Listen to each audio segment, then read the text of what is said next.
Ho, ho! Merry Christmas!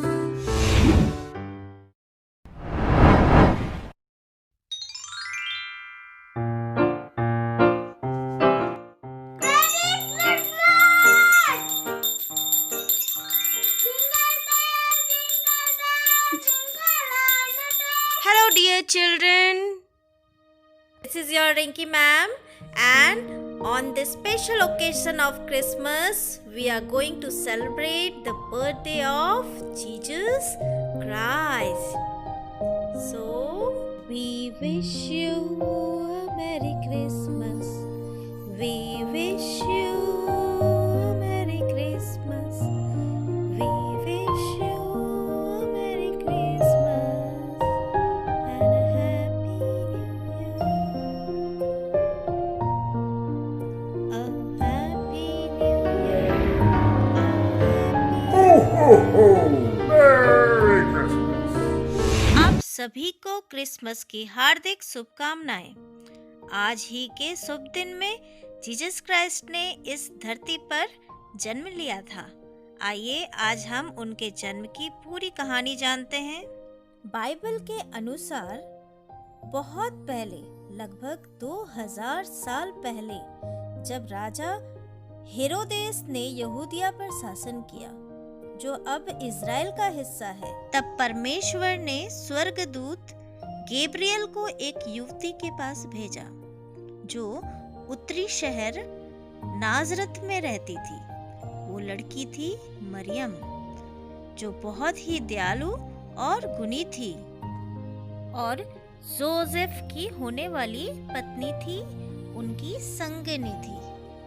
स्वर्गदूत Gabriel ने मरियम से कहा, शांति आपके साथ है, आप धन्य हैं कि ईश्वर की कृपा आप पर है। मरियम बहुत ही हैरान थी और समझ नहीं पा रही थी कि परी का क्या मतलब है। परी ने कहा, डरो मत, भगवान आपसे बहुत खुश है और आपके साथ हैं। उन्होंने आपको बहुत ही विशेष कार्य के लिए चुना है। वह आपके गर्भ में एक बीज बोएंगे और आप गर्भवती होंगी। आपको एक पुत्र उत्पन्न होगा और उसका नाम यीशु होगा। वह महान होगा और परमात्मा का पुत्र कहलाएगा। उसका साम्राज्य कभी खत्म नहीं होगा। मरियम पहली बार में तो पूरी तरह से डर गई थी, लेकिन उसे भगवान में पूरी तरह से भरोसा था। उसने कहा, मैं प्रभु की सेवा करने के लिए जीती हूँ। उनकी इच्छा मेरी आज्ञा है, लेकिन मेरी शादी अभी नहीं हुई।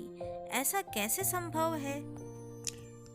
स्वर्गदूत ने मरियम को बताया कि उनकी चचेरी बहन एलिजाबेथ, जो गर्भवती होने की उम्र में नहीं थी, लेकिन उनको भी एक बच्चा होगा जिसे परमेश्वर ने चुना था यीशु के लिए, रास्ता तैयार करने के लिए। यह कहकर स्वर्गदूत गायब हो जाता है। मरियम ईश्वर के प्रभाव से कुंवारे रहते हुए भी गर्भवती हो जाती है। जोसेफ ईश्वर के संकेत पाकर मरियम को ग्रहण करते हैं। एक दूत उनके सपने में जोसेफ को दिखाई दिया और कहा, स्वर्गदूत ने समझाया कि मरियम को ईश्वर ने अपने बेटे की माँ के रूप में चुना था और जोसेफ को बताया कि बच्चे का नाम जीसस रखा जाएगा, जिसका अर्थ है उद्धारकर्ता, क्योंकि वह लोगों को बचाएगा। जोसेफ ने वही किया जो स्वर्गदूत ने बताया था। मरियम को अपनी पत्नी के रूप में ग्रहण किया, उनसे शादी की। मरियम ने अपने परिवार और दोस्तों को अलविदा कहा और अपनी चचेरी बहन एलिजाबेथ और उनके पति जकरिया से मिलने गई। एलिजाबेथ मरियम को देखकर बहुत खुश हुई। वह जानती थी कि मरियम को ईश्वर ने अपने बेटे यीशु की माँ बनने के लिए चुना था। एक स्वर्गदूत ने जकरिया को अपने सपने में बताया था कि एलिजाबेथ का एक बच्चा होगा जो यीशु का स्वागत करने के लिए लोगों को तैयार करेगा। मरियम एलिजाबेथ के साथ 3 महीने तक रही और फिर अपने घर नाजरत लौट आई। उस समय मैरी और जोसेफ जिस भूमि में रहते थे वह रोमन साम्राज्य का हिस्सा था। रोमन सम्राट सभी लोगों को एक सूची में रखना चाहता था। वह यह सुनिश्चित करना चाहते थे कि सभी ने अपने करों का भुगतान किया है या नहीं किया। उन्होंने आदेश दिया कि सभी लोग अपने शहर लौट आएं, जहां उनके परिवार मूल रूप से रहते थे, और एक जनगणना के लिए अपने नाम दर्ज करें। मैरी और जोसेफ ने नासरत से बैतलहम तक लंबा रास्ता, लगभग 70 मील की दूरी का सफ़र तय किया, क्योंकि जोसेफ का परिवार भी वहीं से था। अधिकांश लोगों की तरह जोसेफ और मरियम ने भी सारा रास्ता चलकर तय किया।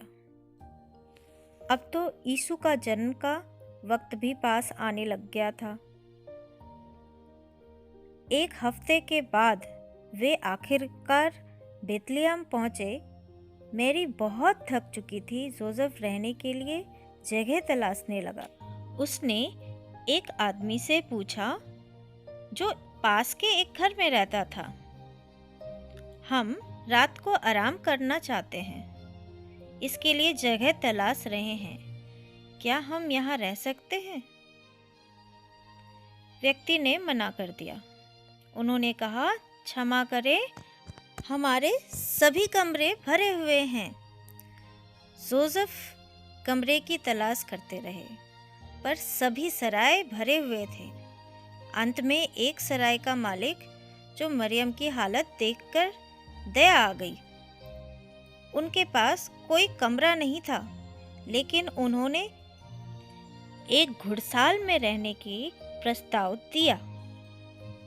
अंत में उन्हें एक अस्तबल में जगह मिली और यहीं पर आधी रात के समय भगवान ईसा यानी जीसस का जन्म हुआ। जीसस को नर्म घास पर लिटाया गया। वहाँ से कुछ दूरी पर कुछ लोग भेड़ चरा रहे थे। वहाँ एक देवदूत आया और उन लोगों से कहा, इस नगर में एक मुक्तिदाता का जन्म हुआ है। वे स्वयं भगवान ईसा हैं, जो आपको किसी घोड़े के अस्तबल में कपड़ों से लिपटे हुए दिखेंगे। चरवाहों ने जाकर देखा और घुटने टेक कर ईसा की वंदना करने लग गए। उनके पास उपहार में देने के लिए कुछ भी नहीं था, वे गरीब थे। उन्होंने ईसा को मसीहा स्वीकार कर लिया। यह त्यौहार ईसाई धर्म के लिए बहुत ही महत्वपूर्ण त्यौहार है। ईसाइयों के लिए यह घटना अत्यधिक महत्व है, क्योंकि वे मानते हैं कि जीसस क्राइस्ट ईश्वर के पुत्र थे। इसलिए हर साल क्रिसमस बड़े ही हर्ष और उल्लास के साथ मनाया जाता है, क्योंकि उस दिन ईश्वर का पुत्र कल्याण के लिए पृथ्वी पर आया था। यह जीसस क्राइस्ट की अद्भुत जन्म की कहानी है। क्रिसमस की भावना का अर्थ है प्रेम। आशा है क्रिसमस की ये घंटियां आपके जीवन में सुख और समृद्धि लाएंगी। We wish you a Merry Christmas. We wish you a Merry Christmas and a Happy New Year. A Happy New Year. A Happy New Year.